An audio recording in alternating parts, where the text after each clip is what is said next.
Mi nombre completo es Percy Antonio Rojas Ferreira, soy médico de la Dirección Regional de Salud de Loreto en este momento.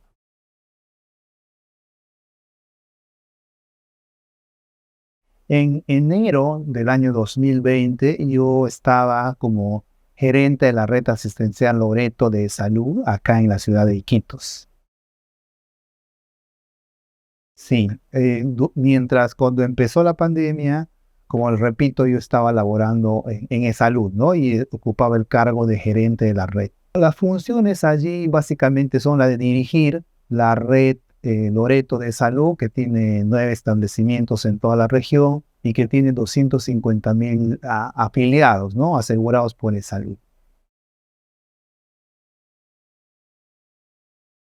Bueno, para empezar, pues yo creo que todos ya sabemos, ningún sistema de salud en el mundo ha estado preparado para poder asumir, digamos, el enfrentamiento a una enfermedad desconocida hasta ese momento para la comunidad científica. Pero dada la situación que se presentó en la ciudad de Iquitos, que fue una situación bastante difícil, logramos implementar algunas medidas dentro del hospital que nunca lograron ser suficientes. Entonces, básicamente lo que se hizo fue orientar, en este caso, el hospital de salud, que era el que recibía a los pacientes, para que se pueda brindar atención básicamente a los pacientes COVID, porque el hospital es un hospital general de muchas especialidades y cuando empezó el COVID, básicamente el hospital se orientó al manejo del COVID en su totalidad. Ya se dejó de atender a algunas otras especialidades y solo se atendía COVID.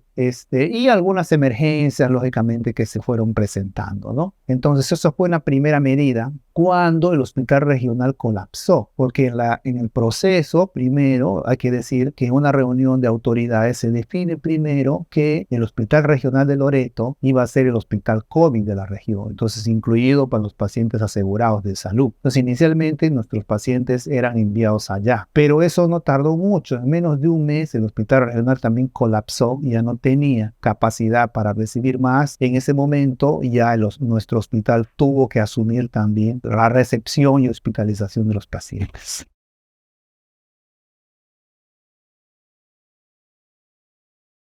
Salud en Loreto tiene 250.000 afiliados aproximadamente en promedio. En un cuarto de millón de habitantes en Loreto son asegurados de salud, entre asegurados directos y sus familiares. ¿Qué es lo que hicimos? ¿No? Primera medida, orientar básicamente la atención a los pacientes COVID. Segunda medida, se construyó un hospital, porque como el hospital es pequeño, se hizo un hospital de campaña en un espacio adjunto que teníamos allí para 75 camas adicionales a las aproximadamente 100 que se maneja en salud. Es decir, logramos tener una capacidad operativa de más de 170 camas, ¿no? Para poder atender a los pacientes. Se fortaleció nuestras unidades de cuidados intensivos. Antes de la pandemia, el salud solamente tenía 3 ventiladores mecánicos en el hospital. Entonces, evidentemente era eso totalmente insuficiente. ¿Cómo se abastecía de oxígeno el hospital? Compraba a 2 empresas que había en la ciudad. Teníamos un contrato formal, pero cuando empieza la pandemia, estas empresas empiezan también a abastecer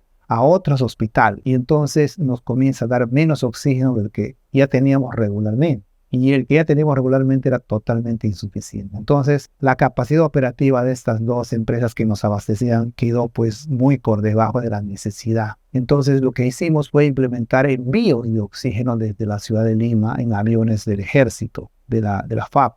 Se logró hacer eso hasta que en el mes de mayo del año 2020, es decir, un mes, 2 meses de iniciada la pandemia en la ciudad de Iquitos, logramos tener nuestra primera planta de oxígeno. Planta de oxígeno que inicialmente venía para el hospital regional, pero que logramos hacer cambiar la decisión del MINSA y esa planta fue al hospital del seguro, ¿no? De tal forma que a fines sea la segunda quincena de mayo logramos ponerla en operación y de esa manera ya logramos tener un autoabastecimiento para nuestros pacientes, ¿no? Sobre todo para esas 70 camas adicionales que habíamos creado.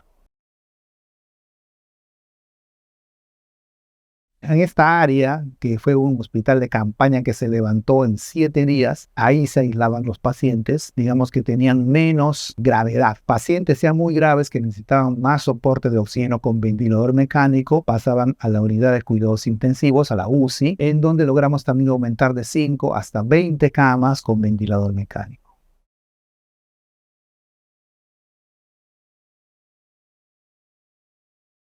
Al comienzo de la pandemia, la UCI regular normal del hospital de seguro acá tenía solamente 6 camas hospitalarias, 6 camas UCI. Tuvimos lógicamente que hacer algunos préstamos de algunas otras clínicas para que pudiéramos tener, pero en el transcurso de los meses logramos llegar hasta 20 ventiladores mecánicos, entonces 20 camas.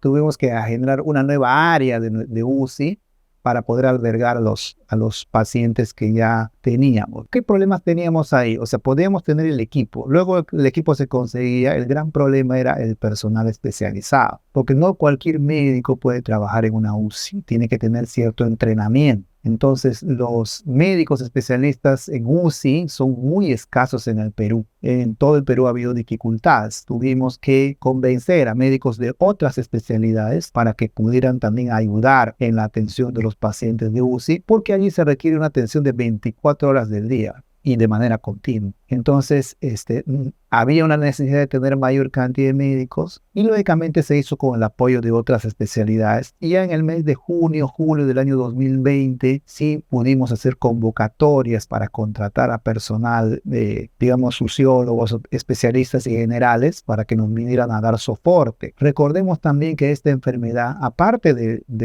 digamos, del contagio masivo en la población general, el personal de salud, al estar en contacto con los pacientes, también se enfermaba. Y el personal que se enfermaba, lógicamente, tenía que ir a su aislamiento y descanso. Hacía que tengamos pérdidas de personal. Y el poco personal que venía a apoyar se contagiaba, se enfermaba y también era una pérdida para el hospital. Entonces teníamos que mover. Ha llegado un momento que en el hospital teníamos menos de 10 médicos trabajando porque muchos se enfermaban, lógicamente tenían que cuidarse, ¿no? Ya después de 20, 30 días, cuando se recuperaban, volvían al trabajo. Ahí habían periodos de tiempo en el cual teníamos mucha limitación y de ahí de que habían lógicamente mucha desesperación, muchas quejas de los pacientes. Los hospitales hacíamos lo que se podía hacer con los recursos que teníamos. Como vuelvo a repetir, ningún sistema de salud ha estado preparado, menos el peruano y menos acá en Loreto, no teníamos muchas dificultades. Yo siento que la pandemia lo que ha hecho es develar la situación de nuestro sistema de salud y esperemos que a partir de todo lo que ha pasado se puedan tomar decisiones, ¿no? Porque la pandemia se ha visto de que una pandemia como esta no solo causa problemas en el sistema de salud, sino ocasiona toda la parálisis de la sociedad. Tener hospitales preparados para asumir esta función va a hacer de que la sociedad tenga una medida de protección adicional. Pero para lograr eso se requiere presupuesto, los recursos que puedan tener los sistemas, los hospitales, para que lógicamente puedan garantizar siempre una atención adecuada, ¿no?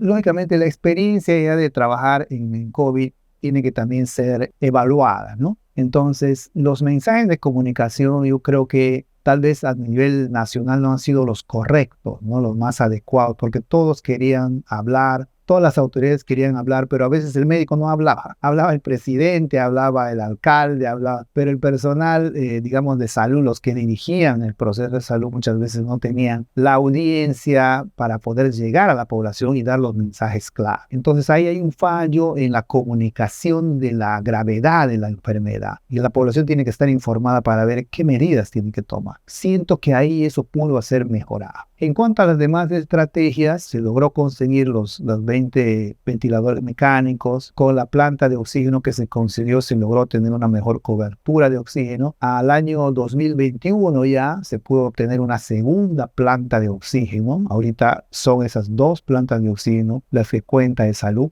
producto justamente de la pandemia que se lograron conseguir. Los ventiladores mecánicos, lógicamente, que ya se mencionó, y también el Salud Central nos dio plazas para contratar personal, ¿no? En la medida que, como digo, había déficit de personal porque se enfermaban también, o algunos pedían por la edad de los médicos, pedían su exoneración porque ellos también eran pacientes con factores de riesgo. Tuvimos que contratar médicos jóvenes que querían laborar y lógicamente eso teníamos que disponer de un recurso. Y ese recurso nos dieron desde el nivel central para poder hacer esas contrataciones tanto de médicos especialistas, médicos generales, enfermeras. Pero eso ya no fue inmediato. Eso no fue cuando en la primera ola, cuando tuvimos mayor impacto, ¿no? Fallecieron muchos médicos del hospital. Muchos médicos ofrendaron su vida porque justamente se enfermaron atendiendo pacientes. Entonces, eso lógicamente tiene un impacto también sobre nosotros porque son compañeros de trabajo que laboraban con nosotros y luego que también sufrieron el embate de la enfermedad, ¿no? Entonces, todo eso se trabajó, esas estrategias. La enfermedad, hay que decir que se comportó por olas, ¿no? Las clásicas olas que hemos tenido, las dos primeras de un impacto bastante grande, y luego la tercera y la cuarta, que ya con la implementación de la vacunación, lógicamente fueron menos, ocasionaron muchísimo menos muertes, ¿no? Sí originaron enfermedad, pero ya mucho más leve,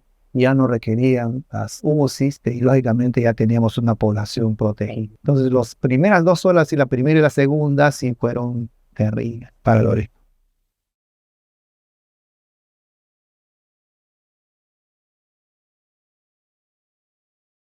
A ver, primero sería bueno explicar por qué se presentaron.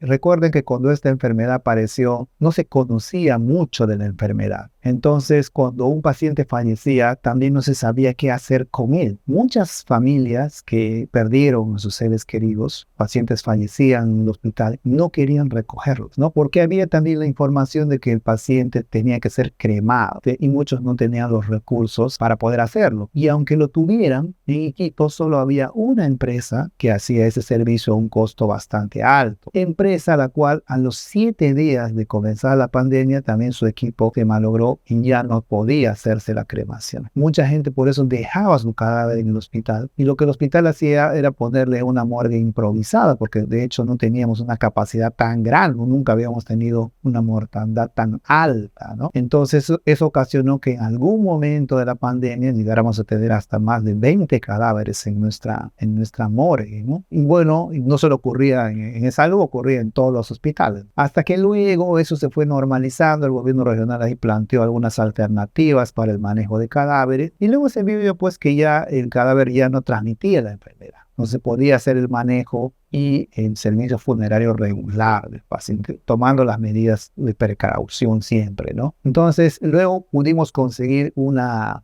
la donación de una empresa privada de un container que podía albergar a más de 50 cadáveres, y que logramos hacerlo funcionar, y con eso ya había un mejor manejo de los cadáveres. Aparte, con los médicos patólogos, anatomopatólogos que teníamos ahí, ellos eran los encargados de poder identificar los cadáveres y poder tenerlos identificados para que cuando llegara su familiar lo pudiéramos ubicar y hacerle la entrega, ¿no? Ellos hacían el manejo. Se tuvo que contratar personal también para que estuviera a cargo de esta área, y existiera pues el manejo más respetuoso posible también sobre un cadáver. Pero dentro de las circunstancias que tuvimos, lógicamente, algunos días pasamos unas situaciones bastante complicadas porque al comienzo pues no había la capacidad para disponer de un ambiente para la cantidad de cadáveres que se manejaban, ¿no? Pero eso lo fuimos mejorando con el apoyo ya técnico de los especialistas, poder identificarlos y al final hacer entrega pues a su familia, ¿no?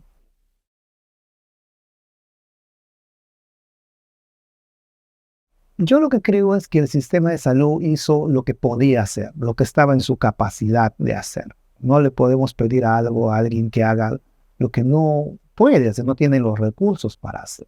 Y la lección aprendida, como reitero, es que los servicios de salud necesitan el presupuesto que se requiere. El Perú gasta menos del 4% de su PBI en su sistema de salud.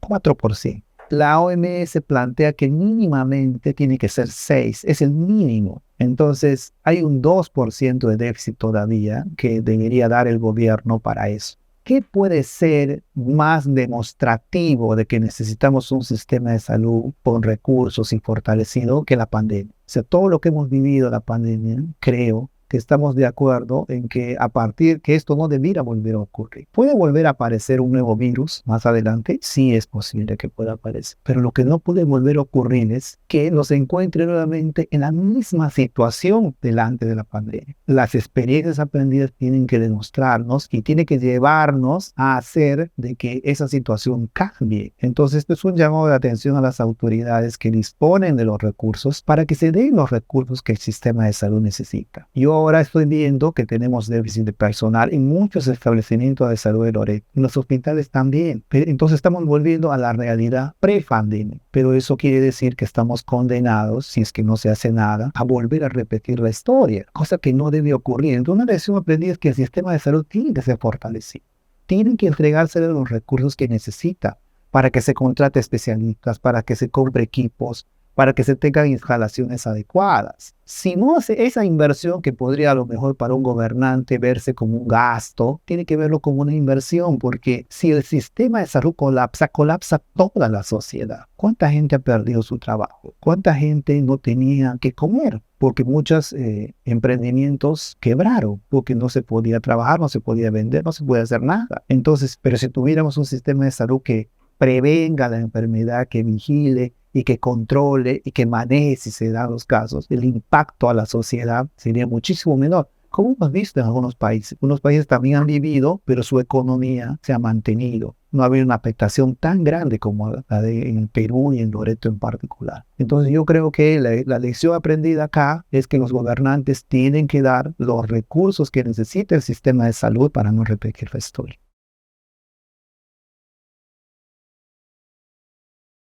Bueno, la perspectiva es, yo creo que profesionalizar más el sistema de salud, hacer de que gestores profesionales con experiencia manejen los sistemas de salud, manejen los recursos. Eso creo que es un mandato ahora de responsabilidad y que se den los recursos. Pero una vez que se dan los recursos, estos tienen que ser utilizados de una manera adecuada. Y para poder utilizarlos de una manera adecuada, tienen que estar al frente de las instituciones de salud gente preparada, gente que ha estudiado, gente que tiene experiencia. Entonces, eso también es un mandato que creo que debe hacerse para que los recursos que se puedan dar sean de la mejor forma utilizados para fortalecer el sistema de salud. Lo otro que hay que mejorar es la comunicación del riesgo a la población. O sea, en el tema comunicacional, creo yo que no hemos hecho lo mejor. Creo que los mensajes dirigidos a la población general pudieron haber ayudado a mucha gente a salvaguardar su salud, a darles mensajes claves de cómo pueden ellos evitar la enfermedad o prevenirla. O si se contagian, cómo en la casa pueden, tratar al paciente, ¿no? Entonces, ese tema comunicacional, la comunicación del riesgo, llamamos nosotros en salud, es un tema que es un reto al cual debemos prepararnos con profesionales como ustedes, ¿no? Para poder ir mejorando esos procesos también.